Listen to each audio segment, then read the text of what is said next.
പൂച്ചയെ ഇഷ്ടമുള്ള അല്ലെങ്കിൽ പൂച്ചയെ വളർത്തുന്ന നിങ്ങളുടെ സുഹൃത്തിന് ഇതൊന്ന് അയച്ചു കൊടുക്കുക.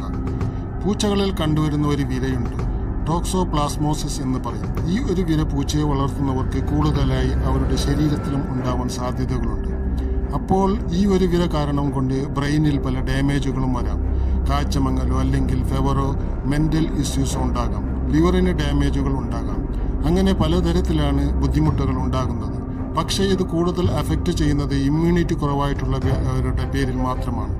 എന്ന് വെച്ചാൽ പ്രഗ്നൻസി ടൈമിൽ അല്ലെങ്കിൽ മറ്റു രോഗങ്ങളുണ്ട്, ഇൻഫെക്ഷൻസ് ഉണ്ട്, അതല്ലെങ്കിൽ വിറ്റാമിൻ ഡി വളരെ കുറവാണ് എന്നൊക്കെ ഉണ്ടെങ്കിലാണ് കൂടുതലും ഈ ഒരു വിര നമ്മുടെ ശരീരത്തിൽ അഫക്റ്റ് ചെയ്യുന്നത്.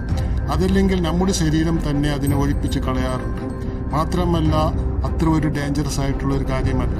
പിന്നെ നമ്മൾ സാധാരണ കഴിക്കുന്ന വിരശല്യത്തിനുള്ള ഗുളിക കഴിക്കുന്ന സമയത്ത് തന്നെ മാറിപ്പോവാറുണ്ട്. റെഗുലറായിട്ട് നിങ്ങളുടെ പൂച്ചയ്ക്കും നിങ്ങൾക്കും വിരശല്യത്തിനുള്ള ഡീവോമിങ് ചെയ്യുക. അതുപോലെ നിങ്ങളുടെ ശരീരം നല്ല ഇമ്മ്യൂണിറ്റി ഉള്ള ഒരു ശരീരമായി കാത്തു സൂക്ഷിക്കുക. അതുപോലെ വിറ്റാമിൻ ഡി ലെവൽസൊക്കെ കറക്റ്റാണോ എന്ന് സൂക്ഷിച്ചു വെക്കുക. വീഡിയോ ഇഷ്ടമായാൽ ഷെയർ ചെയ്യാൻ മറക്കരുത്.